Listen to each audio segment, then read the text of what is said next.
اعوذ باللہ من الشیطان الرجیم بسم اللہ الرحمن الرحیم جزا اللہ عنا سیدنا محمد رسول اللہ صلی اللہ علیہ وآلہ وسلم۔ السلام علیکم ورحمۃ اللہ وبرکاتہ۔ ناظرین محترم، پیارے بچوں، نبی کریم صلی اللہ علیہ وآلہ وسلم کی پوری زندگی ہمارے لیے نمونہ تقلید ہے، جس پر چل کر ہم اپنی زندگی کو خوبصورت بنا سکتے ہیں۔ اللہ تعالیٰ فرماتا ہے لَقَدْ كَانَ لَكُمْ فِي رَسُولِ اللَّهِ أُسْوَةٌ حَسَنَةٌ، بے شک تمہارے لیے رسول صلی اللہ علیہ وآلہ وسلم کی زندگی میں عمدہ نمونہ موجود ہے۔ آج میں آپ کی خدمت میں نبی کریم صلی اللہ علیہ وآلہ وسلم کی احادیث باحوالہ پڑوسیوں کے حقوق یہ بیان کرنے جا رہی ہوں۔ خدا را اپنے ذات سے اپنے پڑوسیوں کو آسانی اور خوشحالی پیدا کیجیے، ان کے لیے تکلیفیں اور مصیبتیں پیدا نہ کریں، کیونکہ پڑوسی کا حق ہم پر اس قدر زیادہ ہے کہ ہمارے اور آپ کے آقا صلی اللہ علیہ وآلہ وسلم کا فرمانے علی شان ہے کہ میرے پاس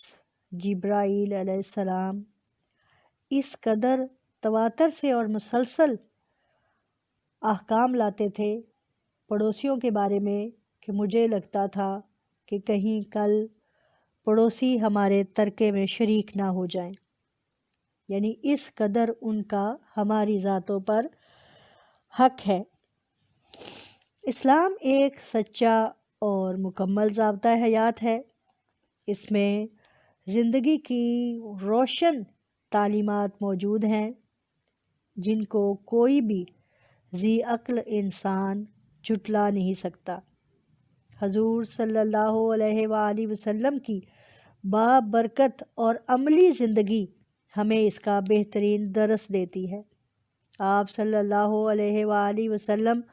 وہ مکمل اور جامع شخصیت ہے کہ ان کے راستے میں کوڑا پھینکنے والے، ان کے راستے میں اوجڑی پھینکنے والے، ان کے راستے میں کانٹے بچھانے والے آنے والے وقت میں ان پر جان نثار کرنے والے بن گئے۔ یقیناً یہ ان کا اچھا سلوک اور محبت تھی کہ تمام دنیا ان کی طرف اود اود کر آتی تھی، ان کی طرف امڑ امڑ کر آتی تھی۔ حضرت محمد صلی اللہ علیہ وآلہ وسلم پڑوسی کے حقوق پر ارشاد فرماتے ہیں کہ ایک مرتبہ صحابہ اکرام سے پوچھا، آپ صلی اللہ علیہ وآلہ وسلم نے ایک مرتبہ صحابہ اکرام سے پوچھا، جانتے ہو کہ پڑوسی کا کیا حق ہے؟ اور پھر خود ہی ارشاد فرمایا، اگر وہ تجھ سے مدد چاہے تو اس کی مدد کر، اگر قرض مانگے تو اس کو قرض دے، اگر محتاج ہو تو اس کی اعانت کر، اگر بیمار ہو تو اس کی عیادت کر، اگر مر جائے تو اس کے جنازے میں شریک ہو، اگر اس کو خوشی حاصل ہو تو مبارکباد دے، اگر اس کو مصیبت پہنچے تو تعزیت کر، بغیر اس کی اجازت کے اس کے مکان کے پاس اپنا مکان اونچا نہ کر جس سے اس کی ہوا رک جائے، اگر تو کوئی پھل خریدے تو اس کو بھی ہدیہ دے، اگر یہ نہ ہو سکے تو اس پھل کو اس طرح پوشیدہ گھر میں لا کہ وہ دیکھ نہ سکے، اور اس کو تیری اولاد باہر لے جا کر نہ نکلے تاکہ پڑوسی کے بچے اس کو دیکھ کر رنجیدہ نہ ہوں، اور اپنے گھر کے دھویں سے اس کو تکلیف نہ پہنچا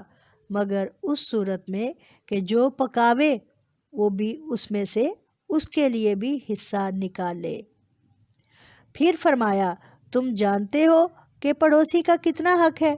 قسم ہے اس ذات پاک کی جس کے قبضے میں میری جان ہے کہ اس کے حق کو اس کے سوا کوئی نہیں جانتا جس پر اللہ رحم کرے۔ یہ حدیث کی کتاب الاربعین فتح الباری سے یہ ایک حدیث ہے، اس سے لی گئی ہے۔ ایک اور حدیث ہے جس میں آپ صلی اللہ علیہ وآلہ وسلم فرماتے ہیں، 3 مرتبہ آپ صلی اللہ علیہ وآلہ وسلم نے فرمایا اللہ کی قسم مومن نہیں ہے، اللہ کی قسم مومن نہیں ہے، اللہ کی قسم مومن نہیں ہے۔ کسی نے عرض کیا یا رسول اللہ صلی اللہ علیہ وآلہ وسلم کون؟ آپ صلی اللہ علیہ وآلہ وسلم نے فرمایا وہ شخص کہ جس کا پڑوسی اس کی مصیبتوں سے محفوظ نہ ہو، وہ شخص جس کا پڑوسی اس کی مصیبتوں سے محفوظ نہ ہو۔ ایک اور حدیث میں رسول اللہ صلی اللہ علیہ وآلہ وسلم فرماتے ہیں جنت میں وہ شخص داخل نہ ہوگا جس کا پڑوسی اس کی مصیبتوں سے مامون نہ ہو، یعنی اسے بچا ہوا نہ ہو۔ حضرت ابن عمر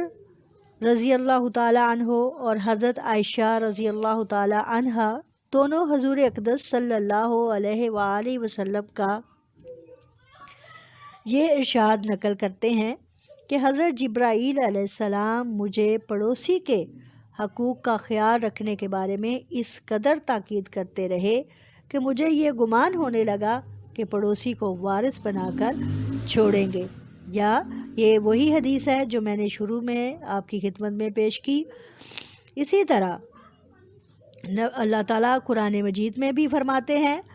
تم اللہ کی عبادت کرو اور اس کے ساتھ کسی چیز کو شریک مت کرو، اور اپنے والدین اور رشتہ داروں اور یتیموں اور غریبوں اور قریب والے پڑوسی اور دور والے پڑوسی اور اپنے ساتھ اٹھنے بیٹھنے والے ساتھی اور مسافر کے ساتھ حسن سلوک اور اچھا معاملہ کرو۔ یہ سورہ نساء کی آیت نمبر 6 میں اللہ تعالیٰ فرماتا ہے۔ اب سوال پیدا ہوتا ہے کہ پاس والا پڑوسی کون ہے اور دور والا پڑوسی کون ہے؟ پاس والے پڑوسی سے مراد لیا جاتا ہے کہ جو ہمارا رشتہ دار بھی ہو، اور دور والے پڑوسی سے مراد اس پڑوسی کو لیا جاتا ہے جس سے ہماری رشتہ داری نہ ہو۔ اسی طرح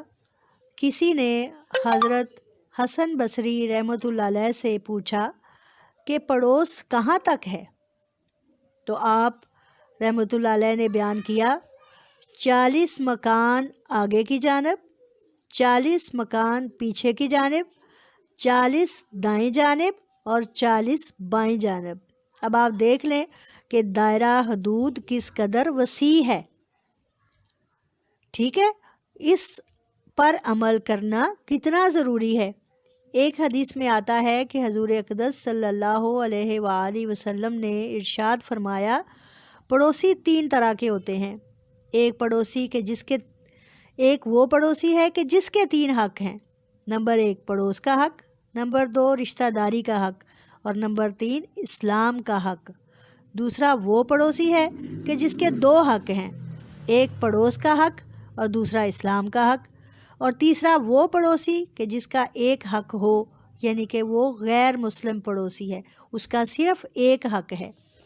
جس کے رشتہ داری ہے اس کے 3، جس سے رشتہ داری نہیں اس سے 2، اور جس سے جو ہمارے مذہب ہی کا نہیں وہ اس سے 1۔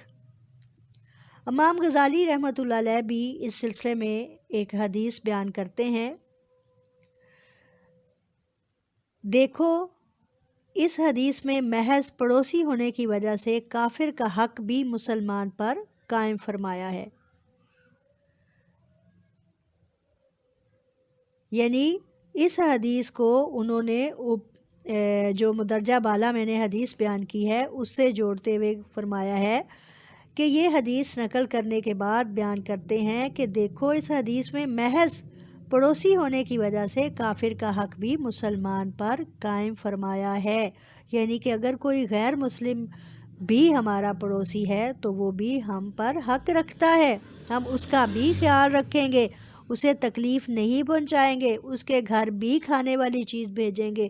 لیکن کچھ چیزوں میں حدود قائم ہے، ان پر ہم عمل کریں گے۔ اسی طرح حضرت ابن عباس، حضرت عبداللہ بن زبیر رضی اللہ تعالی عنہما دونوں بیان کرتے ہیں کہ رسول اللہ صلی اللہ علیہ وآلہ وسلم فرماتے، وہ شخص مسلمان نہیں جو خود تو پیٹ بھر کر کھانا کھائے اور اس کا پڑوسی بھوکا رہے۔ اسی طرح حضرت ابو ذر غفاری بیان کرتے ہیں کہ مجھے محبوب خدا حضور اقدس صلی اللہ علیہ وآلہ وسلم نے 3 باتوں کی نصیحت فرمائی، جن میں سے ایک یہ تھی، جب میں شوربے والا سالن پکاؤں تو اس میں پانی زیادہ ہو جائے تو اپنے اڑوس پڑوس کے گھروں کو دیکھ لوں اور ان کو بھی دے دوں۔ حضرت عبداللہ بن عمر اور عمر بن العاص رضی اللہ تعالیٰ عنہ روایت کرتے ہیں کہ آپ صلی اللہ علیہ وآلہ وسلم نے فرمایا، بہترین پڑوسی وہ ہے جو اپنے پڑوسی کے حق میں بہتر ہو، یعنی کہ ہر طرح سے آپ دیکھیں میں نے کتنی زیادہ احادیث آپ کی خدمت میں پیش کی، ان تمام احادیث سے آپ اندازہ لگائیں کہ ہمارے اوپر ہمارے پڑوسی کا کس قدر حق ہے۔ اور یہ جو دائرہ ہے کہ 40 گھر آگے 40 گھر پیچھے دائیں اور بائیں، تو دیکھیں کہ دائرہ کس قدر وسیع ہے۔ میرا تو خیال ہے اس میں پورا محلہ آ جاتا ہے،